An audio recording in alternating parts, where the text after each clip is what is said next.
One day, specifically in the year 1518, humanity witnessed one of the strangest and most perplexing incidents ever recorded in the annals of history.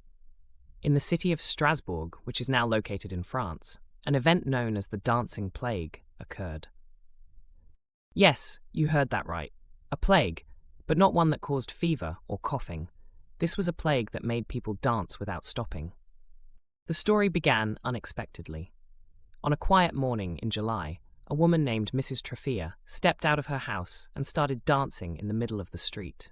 There was no music, no celebrations, just a woman dancing with an enthusiasm that sparked both awe and bewilderment. As the hours passed, more and more people joined her, one man after another, one woman after another, until dozens were involved. Days went by, and the hysteria spread throughout the entire city. Everyone was dancing non-stop, drenched in sweat, their bodies bleeding from exhaustion, and some even died from fatigue or heart attacks. The authorities tried to understand what was happening. Was it a disease, a curse, or perhaps a collective case of mass hysteria? Doctors of the time turned to intriguing explanations. They claimed the cause was hot blood boiling inside their bodies, and thus the prescribed treatment was, ironically, more dancing to cool down this internal heat.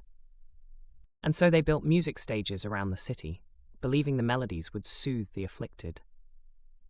But instead of calming them, the number of victims only increased. The mystery of the dancing plague remains one of the most bizarre events in history.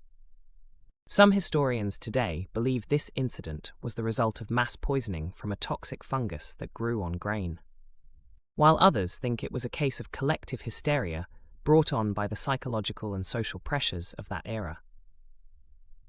But whatever the explanation, this event remains an enduring lesson, reminding us that human nature is full of oddities, and what happened in Strasbourg in 1518 will never be erased from the memory of history.